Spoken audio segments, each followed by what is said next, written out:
Une cardiopathie congénitale est une maladie cardiaque présente dès la naissance. Sa gravité peut varier allant d'une maladie très mineure qui ne cause jamais de problème à une plus grave qui nécessite un traitement. Une cardiopathie congénitale survient lorsque les cavités ou les vaisseaux sanguins près du cœur ne se développent pas normalement avant la naissance. La maladie congénitale du cœur, c'est une malformation cardiaque qui est arrivée dans un bébé quand il est dans le ventre maman. C'est dans un fœtus, déjà quand l'équerre a formé, c'est une malformation là et qui nous est détectée ici en échographie. Dans chaque 1000 bébés qui naissent, nous avons environ 10 enfants qui ont un problème cardiaque, une malformation.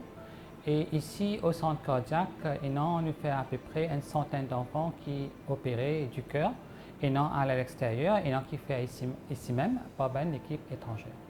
Bon, bonne cause, pour la plupart des cas, nous ne connaissons pas exactement, mais un enfant nous connaît si la maman est en diabète ou diabète grossesse, il est capable d'occasionner une malformation cardiaque ou un problème congénital du cœur. Et aussi, si maman une fumée, prend l'alcool pendant la grossesse, ça aussi capable d'affecter le bébé côté il y a un problème cardiaque. Et aussi, qui maman qui quand un bébé a un Down syndrome, ça un bébé là, une fois, il a une malformation cardiaque qui nous détectée à l'échographie. Ça un bébé là, normalement, il avec un trou dans l'équerre qui vise à l'opération. Et aussi, si on a un problème chromosomal dans la famille, génétique, nous sommes capables d'avoir une malformation cardiaque.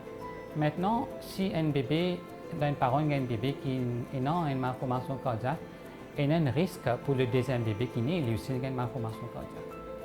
Aussi, si la maman ou le papa a un problème cardiaque quand il naît, le bébé est capable de suivre, il est capable de gagner ça. Les symptômes sont différents et la plupart du temps, c'est un peu difficile aux parents de savoir.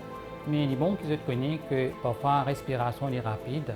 Vous sentez quand vous prenez votre enfant près avec eux, vous sentez que l'équerre peut battre très vite. Et parfois, vous trouvez que les palpitations, vous trouvez l'équerre peut battre irrégulier aussi. Et un enfant, quand un parent peut donner notre bébé boire, trouver que il peut faire un fragmented feeding. Ça veut dire qu'il boit, il arrête, il boit, il arrête, il ne pas continuer, il pas une prise de biberon irrégulier. Et nous trouvons que le bébé peut transpirer beaucoup par front, il peut terminer ce biberon et nous remarquons que ces enfants-là ne prennent pas assez, ce poids n'est pas augmenté comme on disait.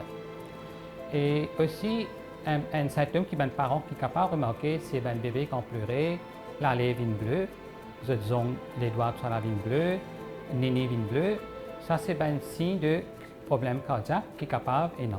Un symptôme, quoique un pédiatre à l'hôpital quand un bébé est né, je prends une mesure d'oxygène, taux d'oxygène dans le bébé dans ce du sang, appelle ça pulse oxymétrie.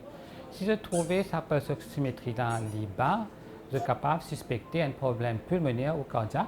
Et maintenant, à l'écoute, quand vous prenez votre stéthoscope, vous écoutez les enfants sur l'équerre, vous êtes capable de donner un tapage, ça aussi, il peut y avoir une suspicion que les enfants-là ont un problème cardiaque. Au de là, si un pédiatre peut avoir des enfants qui naissent bleus ou qui saturation et oxygène les moins qu'ils sont, là, je te réfère moi ici au centre cardiaque et ici nous procèdons avec un test pour nous connaître exactement les enfants-là de quoi peuvent souffrir. Lorsqu'un bébé naît avec une ouverture anormale dans la paroi qui sépare les cavités droite et gauche du cœur, le sang peut s'écouler entre les cavités au lieu de se diriger normalement vers le reste du corps. Cela peut entraîner une hypertrophie du cœur. Il y a un type que les enfants ont une bleue et le deuxième qui a des enfants pas une bleue. Moi, pour cause au deuxième là avant. Alors là, moi, tu peux envie expliquer sur ce modèle du cœur là que nous avons différents types de problèmes congénitaux quand les enfants n'ont pas une bleue. C'est un trou dans l'équerre, ok? Et ça c'est un modèle d'équerre. Quand vous se trouvez dans 4 la chambre la chambre là-haut c'est une oreillette et la chambre en bas c'est un ventricule. Bon, laissez-moi vous expliquer un petit peu la fonction du cœur pour vous comprendre un petit peu pour une explication qui vous suit. Alors, la chambre gauche, ça c'est envoyer du sang dans les corps à travers sa tube rouge qui se trouve là, qui appelle la haute. Et la chambre droite qui envoie du sang dans le poumon, dans sa tube bleue qui se peut trouver là. Alors, multiple la communication interauriculaire, ça veut dire un trou dans l'oreillette des enfants. OK? Normalement, un bébé, quand dans le ventre maman, il pas servi au poumon. Alors, il y a un petit trou qui est présent dans le ventre maman qui est important, qui est dans ce mélange du sang. Et à la naissance, normalement, il est fermé 48 heures de temps. Et pour certains enfants, il persiste. Et pour certains enfants aussi, il est aussi bien gros, qui nécessite une intervention dans le futur. Aussi, nous avons une communication dans le ventricule, qui appelle une communication interventriculaire. Cette communication-là n'est pas supposée, non? Et le fait que quand il y a une communication, là, nous devons mesurer la dimension à l'échographie, nous guetter. Si nous avons un trou qui est moins que 2 mm, normalement, nous faisons un traitement médical, un suivi médical. Alors, nous appelons l'enfant pour une échographie, un suivi échographie à plusieurs reprises au centre cardiaque. Ici, nous pouvons guetter dans l'intervalle, nous pouvons guetter comment ça peut aller. Et normalement, dans 70% des enfants-là, ça trou-là est fermé jusqu'à l'âge de 10 ans. Mais par contre, si nous avons un trou qui est plus de 2 mm, qui est disons 4-5 mm, là, nous devons attendre que nous pouvons faire une opération pour ces enfants-là. Parce que le sang, comme je t'explique, beaucoup de sang de gauche pour la droite et les poils dans le poumon, qui peut faire beaucoup de sang dans le poumon, ces enfants-là pour avoir un trouble respiratoire. Et certains enfants qui nous mettent pour l'opération là, ils vont connaître qu'il y a un timing of surgery. Ça veut dire que nous devons respecter un délai pour faire l'opération à ces enfants-là. C'est parce que le fait que beaucoup de sang dans le poumon est capable de développer une complication pulmonaire, est capable de développer une tension pulmonaire.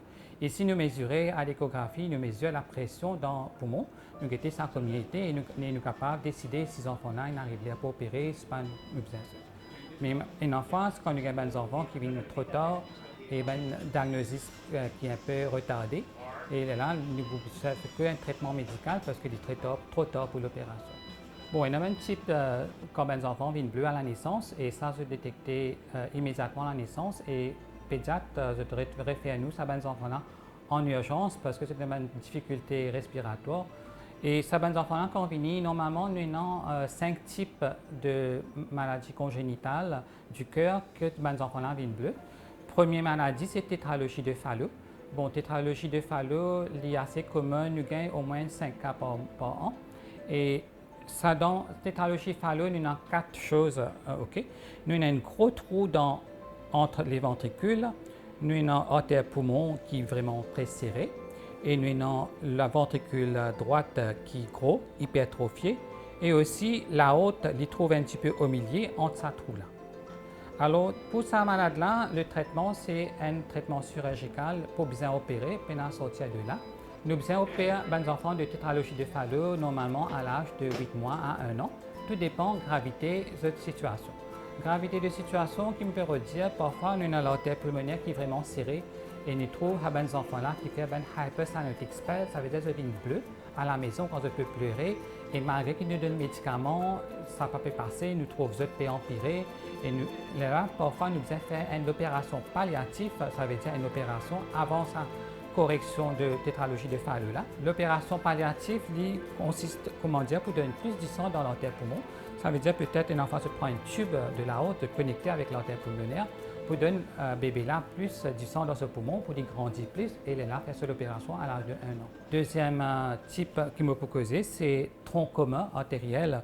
Ça veut dire tronc commun artériel, c'est pénal artère poumon, pénal la haute. C'est un seul vaisseau qui peut sortir dans les cœurs, qui peut donner du sang dans les corps et dans le poumon.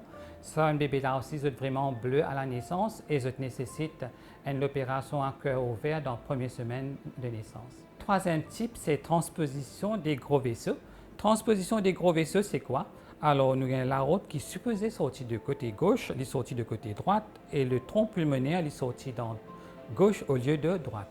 Ces enfants-là sont vraiment bien malades quand ils sont nés, ils sont vraiment bleus.